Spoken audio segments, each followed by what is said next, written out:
બાપુ, એક સુંદર મજાનો ધાર્મિક અને ભક્તિમય પ્રસંગ છે. અને આ પ્રસંગમાં આજે આપણે વાત કરવી છે હનુમાનજીની યુક્તિ વિશે. એક ગરીબ બ્રાહ્મણ હતો. તેને એક ઉંમરલાયક પુત્રી હતી. તેની પુત્રીના લગ્ન કરવાના બાકી હતા. તેણે વિચાર્યું કે જો હું કથા વાંચીશ તો મને એમાંથી થોડા ઘણા રૂપિયા આવશે અને તેનાથી મારું કામ રોડવાઈ જશે.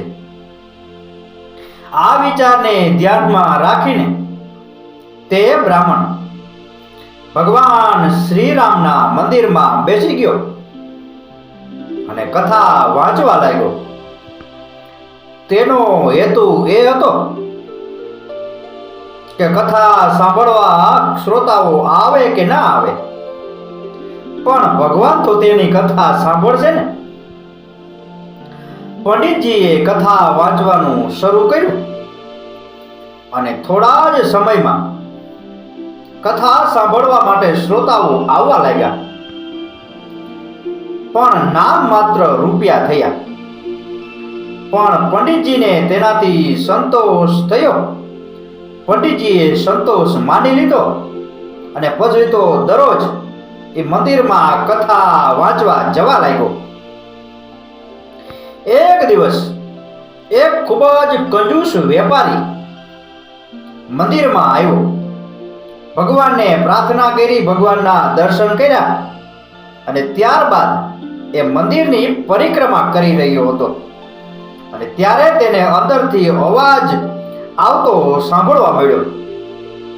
એવું લાગતું હતું કે જાણે મંદિરમાં કોઈ બે વ્યક્તિ એકબીજા સાથે વાતચીત કરી રહ્યા હોય.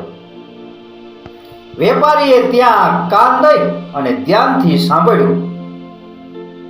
ભગવાન શ્રીરામ હનુમાનજીને કહી રહ્યા હતા કે હે હનુમાનજી, કૃપા કરીને આ ગરીબ બ્રાહ્મણ માટે 100 રૂપિયાની વ્યવસ્થા કરો, જેથી એ ગરીબ બ્રાહ્મણ એની પુત્રીના લગ્ન કરી શકે અને કન્યાદાનની વિધિ યોગ્ય રીતે થઈ શકે.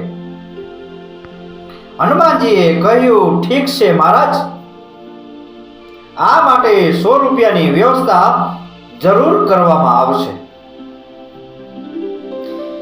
જ્યારે વેપારીએ આ સાંભળ્યું ત્યારે કથા પૂરી થયા પછી એ વેપારી પંડિતજીને મળ્યો અને પંડિતજીને પૂછ્યું કે પંડિતજી, કથામાંથી કઈ રૂપિયાની આવક કે કમાણી થઈ રહી છે કે નહીં?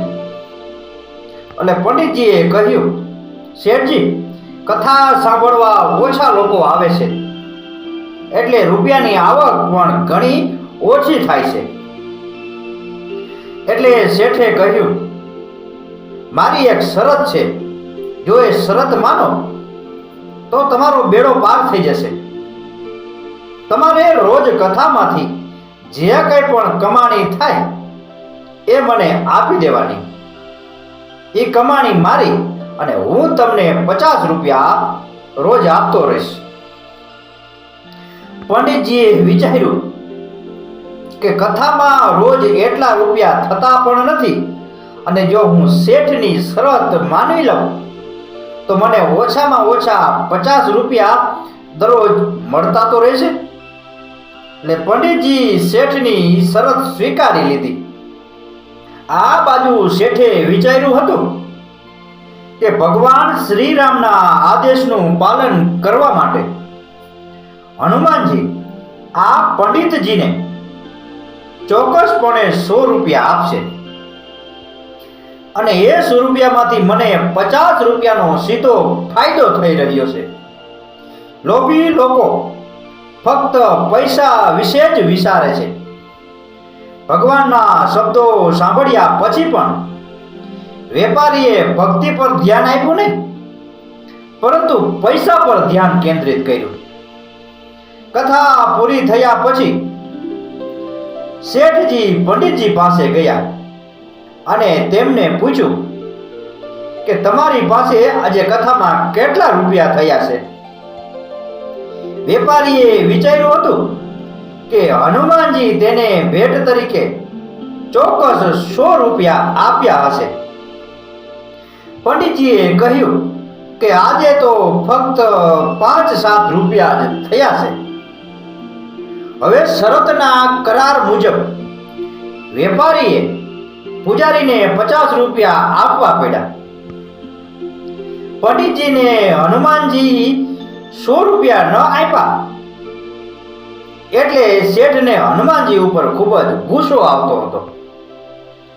શેઠજી મંદિરમાં ગયા અને હનુમાનજીની મૂર્તિ ઉપર જોરદાર મુક્કો માર્યો અને એના કારણે તેનો હાથ મૂર્તિ સાથે ચોંટી ગયો. શેઠે પોતાનો હાથ છોડાવવાનો ઘણો પ્રયાસ કર્યો પણ નિષ્ફળતા મળી. શેઠ હનુમાનજીની પકડમાં હતા અને હનુમાનજીની પકડમાં જે કોઈ હોય એ કઈ રીતે છૂટી શકે. વેપારીને ફરીથી એક અવાજ સંભળાયો. તેણે ધ્યાનથી સાંભળ્યું એટલે ભગવાન શ્રીરામ હનુમાનજીને પૂછી રહ્યા હતા કે શું તમે આ કથા વાંચનાર પંડિતજીને 100 રૂપિયા અપાવી દીધા છે કે નહીં? એટલે હનુમાનજીએ ભગવાન શ્રીરામને કહ્યું, ભગવાન, મેં એમને 50 રૂપિયા તો અપાવી દીધા છે. બાકીના 50 રૂપિયા માટે મેં એક શેઠને પકડી રાખ્યો છે. જો તે મને 50 રૂપિયા આપશે તો હું તેને છોડી દઈશ. જ્યારે શેઠે આ સાંભળ્યું ત્યારે તેણે વિચાર્યું કે જો લોકો મંદિરમાં આવીને મને જોશે તો મારી આબરૂના ધજાગરા થશે અને મારું મોટું અપમાન થશે એ નોખું. એટલે શેઠે ઊંચા અવાજે બૂમ પાડી અને હનુમાનજીને કહ્યું કે હે હનુમાનજી મહારાજ, કૃપા કરીને મને જવા દો, હું તમને 50 રૂપિયા આપીશ. હનુમાનજીએ વેપારીને છોડી દીધો. વેપારીએ જઈને પંડિતજીને 50 રૂપિયા આપ્યા. પંડિતજીએ ધામધૂમથી પોતાની દીકરીના લગ્ન કર્યા અને ભગવાન શ્રીરામ તથા હનુમાનજીનો એણે ખૂબ ખૂબ આભાર માન્યો. તો બાપુ, આ હતી હનુમાનજીની યુક્તિ વિશેનો પ્રસંગ.